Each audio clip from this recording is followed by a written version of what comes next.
ನಮಸ್ಕಾರ ಸ್ನೇಹಿತರೆ, ನಮ್ಮ ನಂಬಿಕೆಗೆ ಸ್ವಾಗತ ಸುಸ್ವಾಗತ. ಸ್ನೇಹಿತರೆ, ಬಹು ವಿಸ್ತಾರವಾದ ಪುರಾಣಗಳಲ್ಲಿ ಒಂದಾದ ಸ್ಕಂದ ಪುರಾಣದ 12ನೇ ಶ್ಲೋಕದಲ್ಲಿ ಯಜ್ಞಾಹರ್ಥ ಯಜ್ಞಾಕರ್ಥ ಯಜ್ಞಾಶೋ ಯಜ್ಞಭುಗ್ ವಿಭು ಸಹಸ್ರಾಂಶು ಭಗೋ ಭಾನು ವಿವಸ್ವಾನ ರವಿ ಆಂಚುಮಾನ್ ಎಂದು ಉಲ್ಲೇಖಿಸಲಾಗಿದೆ. ಇಲ್ಲಿ ಭಾನು ಎಂಬ ಪದವನ್ನು ಉಲ್ಲೇಖಿಸಿರೋದು ನಿಜಕ್ಕೂ ಮಾನವರು ಮತ್ತು ದೇವತೆಯರ ನಡುವಿನ ಒಡನಾಟಕ್ಕೆ ಅವಿನಾಭಾವ ಸಂಬಂಧವಿದೆ. ಮಹಾಭಾರತದ ಶ್ರೀ ವಿಷ್ಣು ಸಹಸ್ರನಾಮದಲ್ಲಿ ಭಾನು ನಾಮ ವಿಶೇಷಣವು 2 ಸಲ ಹೇಳಲ್ಪಟ್ಟಿದೆ. ದಾರ್ಶನಿಕರು ಭಾನು ಎಂಬ ಶಬ್ದಕ್ಕೆ ಅನೇಕ ಅರ್ಥಗಳನ್ನು ಕೊಟ್ಟಿದ್ದಾರೆ. ಇತರ ವಸ್ತುಗಳನ್ನು ಬೆಳಗಿಸುವವನು ಅಂದಿದ್ದಾರೆ ಒಬ್ಬರು ದಾರ್ಶನಿಕರು. ಭಾನು ಎನ್ನುವ ಹೆಸರು ಸೂರ್ಯನಿಗೂ ಇದೆ. ಬನ್ನಿ ಹಾಗಿದ್ರೆ ಈ ವಿಚಾರದ ಕುರಿತು ಇವತ್ತಿನ ಎಪಿಸೋಡ್ನಲ್ಲಿ ತಿಳಿತಾ ಹೋಗೋಣ. ಅದಕ್ಕೂ ಮುನ್ನ ನಮ್ಮ ನಂಬಿಕೆಗೆ ನಿಮ್ಮ ಬೆಂಬಲವಿರಲಿ. ಸ್ನೇಹಿತರೆ, ಸೂರ್ಯನಿಗೆ ಏಕೆ ಭಾನು ಎಂಬ ಹೆಸರು ಅನ್ನೋದಕ್ಕೆ ಭಾಸತೆ ಭಾಸಾಯತೀಚ ಎನ್ನುವ ಮಾತು ಸಂಸ್ಕೃತದಲ್ಲಿದೆ. ಸೂರ್ಯನು ತಾನೂ ಬೆಳಗ್ತಾನೆ, ವಸ್ತುಗಳನ್ನು ತನ್ನ ಬೆಳಕಿನಲ್ಲಿ ಬೆಳಗುವಂತೆ ಮಾಡ್ತಾನೆ. ಆದ್ರಿಂದ ಅವನು ಭಾನು. ಏಕೆ ಅವನು ಬೆಳಗು ನೀಡ್ತಾನೆ ಅನ್ನೋದಕ್ಕೆ ಭಗವದ್ಗೀತೆಯಲ್ಲಿ ಗೀತಾಚಾರ್ಯ ಯೋಗೇಶ್ವರ ಶ್ರೀಕೃಷ್ಣ ಅರ್ಜುನನಿಗೆ ಹೇಳ್ತಾನೆ, ಯುಗಾದಿತ್ಯಗಥಂ ತೇಜೋ ಜಗದ್ಭಾಸಾಯತೆ ಖಿಲಂ ಯಚ್ಚಂದ್ರಮಸಿ ಯಚ್ಚಗ್ನೌ ತತ್ತೇಜೋ ವಿದ್ಧಿಮಾಮಕಂ ಎನ್ನುತ್ತಾನೆ ಕೃಷ್ಣ. ಅಂದ್ರೆ ಸೂರ್ಯನಲ್ಲಿರುವ ಯಾವ ತೇಜಸ್ಸು ಜಗತ್ತೆಲ್ಲವನ್ನ ಬೆಳಗ್ತಿರೋದೋ, ಚಂದ್ರನಲ್ಲಿ ಯಾವ ತೇಜಸ್ಸಿರುವುದೋ ಮತ್ತು ಅಗ್ನಿಯಲ್ಲಿ ಯಾವ ತೇಜಸ್ಸಿರುವುದೋ ಆ ತೇಜಸ್ಸು ನನ್ನದೇ ಅಂತ ತಿಳಿ ಅಂತ ಶ್ರೀಕೃಷ್ಣ ಅರ್ಜುನನಿಗೆ ಪುರುಷೋತ್ತಮ ಯೋಗ ಎಂಬ 15ನೇ ಅಧ್ಯಾಯದಲ್ಲಿ ಹೇಳ್ತಾನೆ. ಇಲ್ಲಿ ಭಗವಂತನಾದ ಶ್ರೀಕೃಷ್ಣನು ಭಕ್ತನಾದ ಅರ್ಜುನನಿಗೆ ಅವನ ಸ್ವರೂಪವನ್ನು, ತನ್ನ ಸ್ವರೂಪವನ್ನ ತೋರಿಸಿಕೊಟ್ಟು ಭಾನು ಎನ್ನಿಸಿಕೊಂಡಿದ್ದಾನೆ. ದಾರ್ಶನಿಕರು ಮತ್ತೊಂದು ಅರ್ಥವನ್ನು ಕೂಡ ಭಾನು ನಾಮ ವಿಶೇಷಣಕ್ಕೆ ನೀಡುತ್ತಾರೆ. ಭಾ ಎಂದರೆ ಜ್ಞಾನ, ಬೆಳಕು, ಆನಂದ ಇತ್ಯಾದಿ. ಜಗತ್ತಿನಲ್ಲಿರುವ ಎಲ್ಲ ಜ್ಞಾನಾನಂದಗಳು ಯಾರಿಗೆ ಸೇರಿವೆಯೋ ಅವನು ಭಾನು. ಅವನೇ ಜಗತ್ತನ್ನ ಬೆಳಗುವವನು. ಸೂರ್ಯನಲ್ಲಿ, ಸೂರ್ಯ ಕಿರಣಗಳಲ್ಲಿ ಸನ್ನಿಹಿತನಾದ ದೇವದೇವಾನುಭಾನು ಭೂಮಿಯನ್ನ ಕೊಡುವವನು.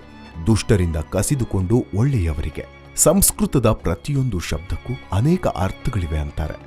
ಭೀಷ್ಮರು ತನ್ನೆದುರಿಗೆ ಇದ್ದ ಶ್ರೀಕೃಷ್ಣನನ್ನ ಕಂಡ್ರು. ಅವರಿಗೆ ದೇವದೇವನ ವಾಮನ ರೂಪ, ರಾಮನ ರೂಪ ನೆನಪಾದವು. ಅವರ ಪ್ರಕಾರ ಎಲ್ಲವೂ ಭಾನುಗಳೇ, ಅಂದರೆ ಹೊಳೆಯುವ ಸೂರ್ಯ. ಭಾ ಎಂದರೆ ನಮ್ಮನ್ನೆಲ್ಲ ಧರಿಸುವ ಭೂಮಿ ಎನ್ನುವ ಅರ್ಥವೂ ಇದೆ. ನಾವು ಎಲ್ಲೆಡೆ ಸಂಚರಿಸಲು ಬೇಕಾದ ಬೆಳಕು ಮತ್ತು ಶಾಖ ಕೊಡುವವನನ್ನ ನಾವು ಭಾ ಎನ್ನಬೇಕಂತೆ. ಭಾ ಎನಿಸುವ ಭೂಮಿಯನ್ನು ದುರ್ಯೋಧನನಿಂದ ಕಿತ್ತುಕೊಂಡು ಸಜ್ಜನರಾದ ಪಾಂಡವರಿಗೆ ನೀಡಿದ ಶ್ರೀಕೃಷ್ಣ. ಯಾರು ಅನರ್ಹರೋ ಅವರ ಬಳಿ ಇರುವ ಭೂಮಿಯನ್ನ ಕಿತ್ತುಕೊಂಡು ಅರ್ಹರಿಗೆ ನೀಡುವವನು ಭಾನು. ವಾಮನ ಮಾಡಿದ್ದೇನು? ಬಲಿಯಿಂದ ಭೂಮಿಯನ್ನ ಕಿತ್ಕೊಂಡು ದೇವತೆಗಳಿಗೆ ಕೊಟ್ಟ. ರಾಮನು ರಾವಣನ ಬಳಿ ಇದ್ದ ಲಂಕೆಯನ್ನ ವಿಭೀಷಣನಿಗೆ ನೀಡಿದ. ವಾಲಿಯ ಬಳಿ ಇದ್ದ ಕಿಷ್ಕಿಂದೆ ಕಿತ್ಕೊಂಡು ಸುಗ್ರೀವನಿಗೆ ನೀಡಿದ. ಕಂಸನನ್ನ ಕೊಂದು ಅವನಿಂದ ಭೂಮಿಯನ್ನ ಕಂಸನ ತಂದೆ ಉಗ್ರಸೇನನಿಗೆ ಕೊಡಿಸ್ದ. ಜರಾಸಂಧನ ಬಳಿಯಿಂದ ಭೂಮಿಯನ್ನ ಕಿತ್ಕೊಂಡು ಅವನ ಮಗನಿಗೆ ನೀಡಿದ. ಇಲ್ಲೆಲ್ಲೂ ಅವನ ಸ್ವಾರ್ಥವಿಲ್ಲ. ಆ ಭೂಮಿಯಲ್ಲಿ ಒಂದು ಚಿಕ್ಕ ಭಾಗವನ್ನು ತಾನಿಟ್ಕೊಳ್ಳಿಲ್ಲ. ಹಿರಣ್ಯಾಕ್ಷ ತನ್ನನ್ನು ಅಪಹರಿಸಿದನು ಅಂತ ಕಾಪಾಡು ಅಂತ ಮೊರೆಯಿಟ್ಟ ಭೂಮಿಯನ್ನ ಕಾಪಾಡಲು, ಅದನ್ನ ಮತ್ತೆ ಅದರ ಜಾಗದಲ್ಲಿ ಮರಳಿ ಇಡಲು ಭಗವಂತ ವರಾಹಾವತಾರವನ್ನೇ ತಾಳ್ದ. ಹಿರಣ್ಯಾಕ್ಷನನ್ನ ಕೊಂದು ಭೂಮಿಯನ್ನ ಮರಳಿ ತಂದ. ದೇಹವನ್ನ ಪುರ ಎನ್ನುವ ಅನೇಕ ತತ್ವಜ್ಞಾನಿಗಳು ಈ ಮನುಷ್ಯ ಶರೀರ ಎಂಬ ಭೂಮಿಯನ್ನ ತಾವು ಚೆನ್ನಾಗಿ ಉಪಯೋಗ ಪಡಿಸಿಕೊಂಡಿಲ್ದಿದ್ರೆ ಇನ್ನಾರಿಗೋ ಮನುಷ್ಯ ಶರೀರವನ್ನ ಕೊಟ್ಟು ನಮಗೆ ಪಶುಗಳ ಶರೀರವನ್ನ ನೀಡ್ತಾನೆ. ಅದಕ್ಕೆ ಮನುಷ್ಯ ಶರೀರವಿದ್ದಾಗ ನಾವು ಸತ್ಕಾರ್ಯಗಳನ್ನ ಮಾಡ್ತಾ ನಮ್ಮ ಪ್ರಾರಬ್ಧ ಕರ್ಮಗಳನ್ನ ಸವಿಸಬೇಕು. ಮಾನವ ಜನ್ಮ ದೊಡ್ಡದು, ಅದನ್ನ ಹಾಳು ಮಾಡಬೇಡಿರೋ ಹುಚ್ಚಪ್ಪಗಳಿರ ಅಂತಾರೆ ದಾಸರು. ನರ ಜನ್ಮ ಬಂದಾಗ ನಾಲಿಗೆ ಇರುವಾಗ ಕೃಷ್ಣ ಎನ್ನಬಾರದೆ ಅಂತಾನೂ ಹೇಳಿದ್ದಾರೆ. ಮನುಷ್ಯ ಜನ್ಮವು ನಮಗೆ ಅನೇಕ ಲಕ್ಷ ಯೋನಿಗಳಲ್ಲಿ ಜನಿಸಿದ ನಂತರ ಬರೋದಂತೆ. ಅದಕ್ಕೆ ನಾವು ದೇವರನ್ನ ಭಾನು ಅಂತ ಪ್ರಾರ್ಥಿಸಿ ಒಳ್ಳೆಯ ನೀರಾವರಿಯ ಭೂಮಿಯನ್ನ, ಅಂದ್ರೆ 10 ಇಂದ್ರಿಯಗಳಲ್ಲೂ 5 ಜ್ಞಾನೇಂದ್ರಿಯಗಳು, 5 ಕರ್ಮೇಂದ್ರಿಯಗಳು ಚೆನ್ನಾಗಿ ಭಗವಂತನ ಬಗ್ಗೆ, ಧರ್ಮದ ಬಗ್ಗೆ ತೊಡಗಬಲ್ಲವುಗಳಾಗಿ ಯಾವ ಶರೀರದಲ್ಲಿರುವವೋ ಅಂತಹ ಶರೀರ ಭೂಮಿಯನ್ನ ಕೊಡು ದೇವ ಅಂತ ಪ್ರಾರ್ಥಿಸಬೇಕು. ಭಾನು ಎಂದ್ರೆ ಸೂರ್ಯ. ನಾವು ನಮ್ಮ ಜೀವನದಲ್ಲಿ ಸೂರ್ಯನನ್ನ ಅನುಕರಿಸಿದ್ರೆ ನಮ್ಮ ಜೀವನ ಸಾರ್ಥಕವಾಗುತ್ತೆ. ಅವನನ್ನ ಕರ್ಮಸಾಕ್ಷಿ ಅಂತಾರೆ. ಯಾರು ಕೇಳಲಿ, ಯಾರು ಮಲಗಿರ್ಲಿ, ಯಾರು ಹುಟ್ಟಲಿ, ಯಾರು ಬದುಕಿರ್ಲಿ, ಸತ್ತಿರ್ಲಿ, ಅವನಿಗೆ ಅದ್ಯಾವುದು ಲೆಕ್ಕಕ್ಕೆ ಬರೋದಿಲ್ಲ. ಅವನ ಕೆಲಸ ಒಂದೇ, ಪೂರ್ವದಲ್ಲಿ ಉದಯಿಸು, ಜಗತ್ತಿಗೆ ಶಾಖ ಕೊಡು, ಬೆಳಕು ಕೊಡು, ನಂತರ ಪಶ್ಚಿಮದಲ್ಲಿ ಅಸ್ತಮಿಸು. ನಾವು ಅವನನ್ನ ಯಾವಾಗಲೂ ಅನುಸರಿಸಬೇಕು.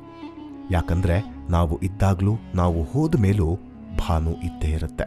ಖ್ಯಾತ ಲೇಖಕ ಡಾಕ್ಟರ್ ಎಂಡಮೂರಿ ವೀರೇಂದ್ರನಾಥ್ ಅವರ ಕಾದಂಬರಿಯೊಂದರಲ್ಲಿ ಸಾವೆಂದ್ರೆ ಏನು, ಇಲ್ಲವಾಗುವುದೇ ತಾನೆ, ನಾವಿರೋದಿಲ್ಲ, ಎಲ್ಲವೂ ಇರುತ್ತವೆ. ಮಂದಾಕಿನಿಯ ಜುಳುಜುಳು, ನಿಹಾರಿಕಾ ಬಿಂದುಗಳು, ಧುಮುಕುವ ಜಲಪಾತಗಳು, ಗುಡಿಯ ಅಂಗಳದಲ್ಲಿ ಬೆಳೆಯುವ ಪರಿಮಳವಿಲ್ಲದ ಕಾಡು ಹೂಗಳು, ಮಲೆಯ ಮಾರುತಗಳು, ಮಯೂರ ನೃತ್ಯಗಳು ಎಲ್ಲವೂ ಇರ್ತವೆ. ನಾವು ಮಾತ್ರ ಇರೋದಿಲ್ಲ. ಆದರೆ ನಮ್ಮ ದೇಹ ಮತ್ತು ಆತ್ಮ ಜೊತೆಯಾಗಿ ಇರೋವರೆಗೂ ನಾವು ಸತ್ಯಗಳನ್ನು ಮಾಡ್ತಾ ಸದ್ಧರ್ಮದಲ್ಲಿ ನಡೆದು ನಮ್ಮನ್ನ ನಂಬಿರುವವರಿಗೂ ಇದೇ ಮೇಲ್ಪಂಕ್ತಿ ಹಾಕಿಕೊಟ್ರೆ ನಾವು ಕೂಡ ಇತರರಿಗೆ ಜ್ಞಾನದ ಬೆಳಕು ನೀಡುವ ಸುಕೃತ ನಮ್ಮದಾಗಬೇಕು. ನಾವು ಸೂರ್ಯರಾಗಿ ಅವರಲ್ಲಿ ಬೆಳಕು ಪ್ರತಿಫಲಿಸುವಂತೆ ಮಾಡಬೇಕು. ನಮ್ಮಲ್ಲಿರುವ ಸುಜ್ಞಾನವನ್ನ ಇತರರಿಗೆ ಹಂಚಿದ್ರೆ ನಾವು ಭಾನು. ಅವರಿಗೆ ಆ ಜ್ಞಾನದಿಂದ ಆನಂದ ಉಂಟಾದ್ರೆ ಆ ಆನಂದವನ್ನ ಅವರಿಗೆ ನೀಡಿದ ನಾವೂ ಭಾನು. ನಮ್ಮ ಸುತ್ತಲೂ ನಾವು ಇಂತಹ ಭಾನು ಸ್ವಭಾವದ ಅನೇಕರ ಬಗ್ಗೆ ಕೇಳಿದ್ದೇವೆ. ಕೆಲವರನ್ನ ನಾವು ನೋಡಿಯೂ ಇದ್ದೇವೆ. ಭೂದಾನ ಚಳುವಳಿ ಮಾಡಿದ ಆಚಾರ್ಯ ವಿನೋದ ಭಾವೆ, ಲಕ್ಷಾಂತರ ಕುಷ್ಠ ರೋಗಿಗಳಿಗೆ ದೀಪವಾದ ಮದರ್ ತೆರೇಸಾ ಕೂಡ ಭಾನು ಎಂದೇ ಹೇಳ್ಬೋದು. ಯಾಕಂದ್ರೆ ಇವರಲ್ಲಿದ್ದಿದ್ದು ಇತರರಿಗೆ ಸಹಾಯ ಮಾಡಬೇಕು ಅನ್ನುವ ಧ್ಯೇಯವೊಂದೇ.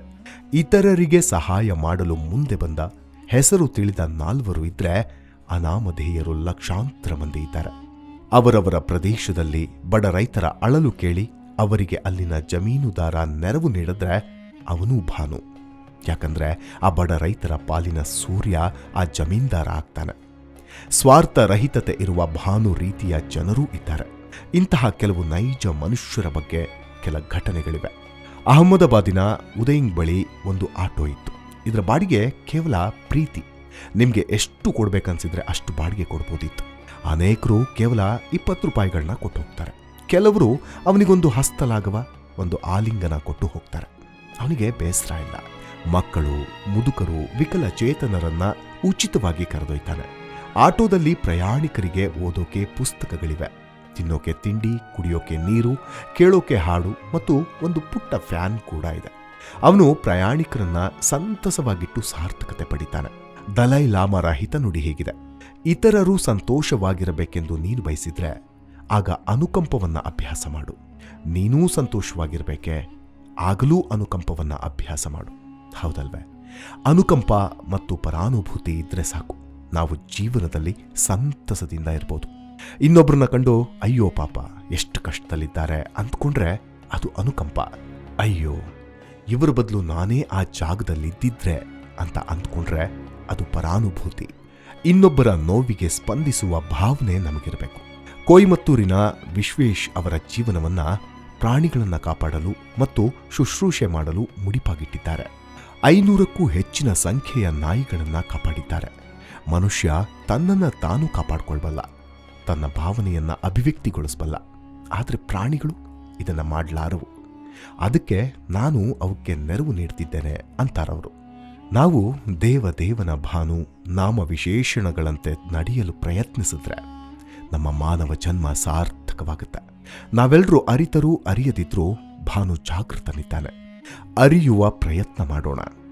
ಕೃಷ್ಣಾಯ ವಾಸುದೇವಾಯ ಹರಯೇ ಪರಮಾತ್ಮನೆ, ಪ್ರಾಣಥಾ ಕ್ಲೇಶನಾಶಾಯ ಗೋವಿಂದಾಯ ನಮಃ. ಮುಂದಿನ ಎಪಿಸೋಡ್ನಲ್ಲಿ ಮತ್ತೆ ಸಿಗೋಣ. ಅಲ್ಲಿವರೆಗೂ ನಿಮ್ಮ ಆರೋಗ್ಯದ ಕಡೆ ಗಮನವಿರಲಿ.